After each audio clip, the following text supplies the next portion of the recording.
Mini episode 144 of the FDH Lounge is brought to you by that NBA Lottery Pick, your pop culture influenced look at the world of hoops. Follow them on the web at that NBALotteryPick.com. The FDH Lounge. You want to schedule your life around it. A long time ago, on a gloomy, wet Cleveland spring night, two men stand alone amidst the late-night drizzle. Their voices echo across the vacant station parking lot as they debate the merits of the great American radio show that have been missing for far too long. On that night, an idea was born. That idea became the FDH Lounge.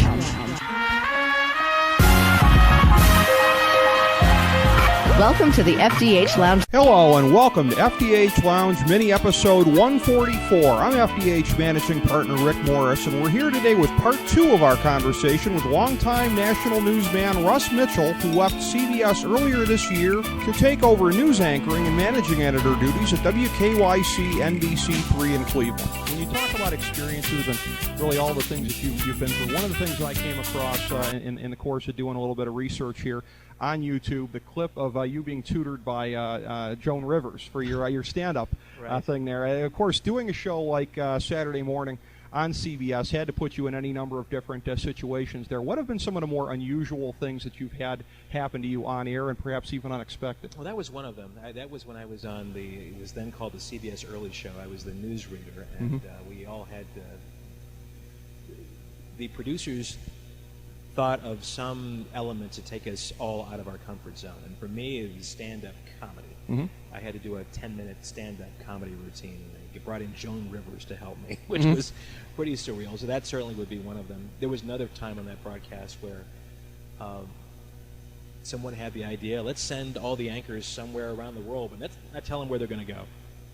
So I'm getting ready to anchor one of the morning newscasts, and someone comes in and said, Russ, it's time for you to go. And next thing I knew, I was in Greece. So those were wow. Those were two unusual moments. There was a time when I was based in Washington for CBS, and my boss asked me, what are you doing this weekend? And I said, I don't know. I'm probably just going to be at home. He said, no, you're going to the Congo. And I was in the Congo for 3 days with then U.S. Ambassador Bill Richardson. So there have been a number of those times where you didn't know what was going to happen, and kind of suddenly you're in some sort of weird situation. Now, those were three fairly light moments I'm telling you about. There are the other moments where you get the call and you're going to Jordan, Montana for 3 weeks to cover the Freeman, or you're going to a hurricane, or you're going to Bosnia, in my case. I mean, there were moments like that as well. So a number of times in my career I've had those surprising things happen to me, both on air and off. That's very interesting, yeah, because clearly on the Saturday show, as you said, there's the potential for that kind of segment with the comedy thing. It's something we talked about with Rebecca when she was on recently. Had you seen the clip of the Falcon coming at her during one of the zoo segments? I was there that day. That's right. That was during your tenure. Okay. Yeah, I was there that day. Yes. No, I gave Rebecca sufficient grief about that. Yeah, the morning shows are different. Anything can happen. It's all live. I mean, a lot of it, of course, is scripted, but a lot of it is not. One of the great things about it, when I look at the opportunities I had at CBS, I not only had a chance to go out and be a correspondent and report stories around the world, I also had a chance to anchor a straight newscast, the CBS Evening News, and also a morning program like a Saturday morning or the early show. They're different skill sets. You're showing more of your personality, of course, when you're there on a Saturday early show than you are if you're sitting there reading the evening news.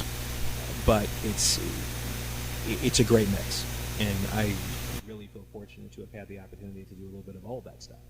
Yeah, those shows are very interesting, yeah, because of the wide variety of things. I'd forgotten that you were still there during the Falcon incident. That was really that was a classic. And the other thing about morning shows too, one minute you could be interviewing the Secretary of State or the President, the next minute you're baking a cake.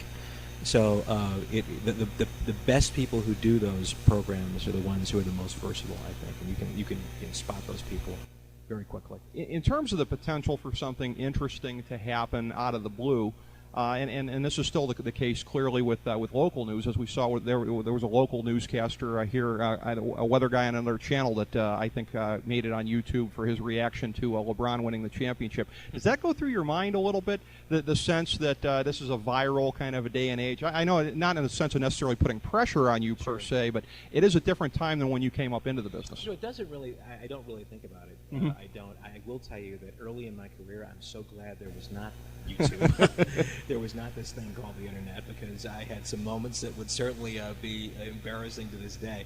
So it's not something I think about now, but it is certainly it's certainly out there. You know, the internet is the gift that keeps on giving.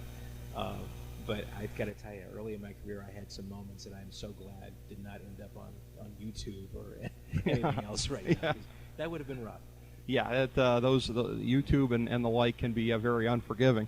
But as you alluded to, you have some great things to look forward to here in the course of the summer. You have your family coming out here, and you're continuing to acclimate to the Cleveland area. Are there any other things that you would like your followers to be aware of? Anything that's really transpired over the course of the last 6 months, or other things that you're looking forward to as you go along? Well, I got to tell you, I mean, one of the things about this community that's really been encouraging is just how nice everybody is. You go to a new city, you're not quite sure, you know, how people are going to react. You're not quite sure if the people are friendly there, if it's a place where you are going to be happy and your family is going to be happy. You do a lot of research, of course, going into it, and you like to think that you've got every base covered. But you know, I've traveled, I've worked around the country. I know there are times when I thought I've done all the research in the world, and I've moved somewhere, had an experience, and go, wow, that didn't quite work out like I thought it would. But I got to tell you, 6 months into this, I am so happy living in this community. I'm proud to be a member of this community. I'm proud to be at this station. This is a legendary station. WKYC is what you call a legacy station, one of those stations across the country that people know about, and it's a tradition, it's a legend, it's all those things. So I'm really happy to be here, and I really am grateful that Cleveland, so far, I hope I don't do anything to change this, Cleveland has been so nice to me, and has made me feel very welcome here in a very short period of time. Well, I think that there may even be. It's very interesting, because you had alluded to me in an email last week about, we were talking about the billboard over there at Dead Man's Curve, that the station is taking advantage to put that up there to literally billboard your presence as being in town here. So I think I think it was half jokingly you said that kind of freaks me out a little bit when I drive past that, but that's got to be an experience. You're here in Cleveland, and you know it's really a thing of. I said to you off air, I wonder if you get a little bit of. A little bit of, oh, I can't believe Russ Mitchell picked our town, because you know there is that little bit in Cleveland of self-loathing here, but it's good to know that people have treated you well then. They have. I mean, Cleveland is a lot like St. Louis in my hometown, in that sometimes you have to convince natives that they're living in a great place, because they've been here their whole lives. They've seen the city, the area, warts and all, and I think sometimes it's easier for someone from the outside to come in who's lived other places that have had warts and all, and to look at a place and say, wow, this is fantastic. This is really a great part of this area. And sometimes you need to point that out to people. And yeah, I'm the same way. I lived in New York for 16 of the 20 years I was in CBS, and New York's a great town. But there were times when it got a little too much. But people would come to town and they would point out things to me. Go, you're right. New York is a fantastic place. I think it's the same way in Cleveland. It's the same way in St. Louis.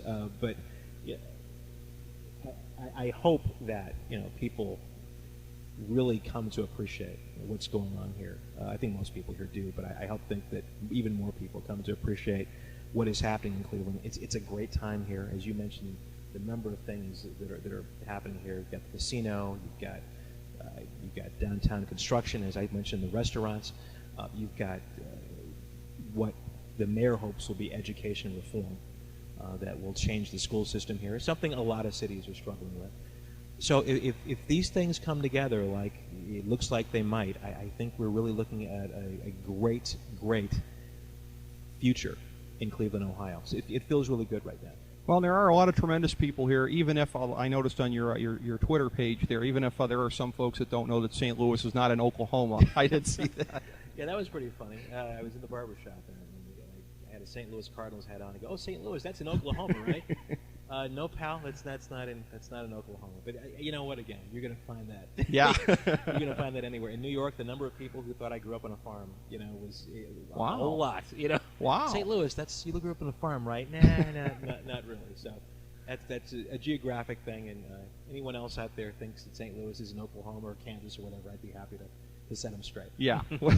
Well, folks in New York, a lot of times I think have an issue distinguishing between parts of flyover country. But for this corner of flyover country, Cleveland, Ohio, I can say we're very happy to have you here, Russ, and we thank you very, very much for your time, sir. Well, thank you so much. It's been a pleasure. See you soon. I appreciate it. Thank you. As we bring the show to a close, we would like to extend our deepest gratitude to NBC, CBS, ABC, Fox, all Clear Channel affiliates, TNT, TBS, USA, UPN, Deadspin.com, YouTube.com, YTMND.com, MySpace.com, various blogs, Fox News, CNN, CNBC, MSNBC, IamBoard.com, Billboard.com, Google.com, ESPN, ESPN2, ESPN News, ESPN Classic, NBA TV, NFL Network, Sports Time Ohio, Athlon Magazine, Comedy Central, Cartoon Network, The Boomerang Channel, QVC, BET, The Spice Channel, Steno Notebooks, Manwich, Papermate Office Supplies, waitresses, strippers, bartenders, garbage men, janitors, microwave popcorn, the writers of The Office, Scrubs, Entourage, My Name is Earl, Oz, Metalocalypse and the Boondocks, Aquafina, and the Periodic Table of Elements.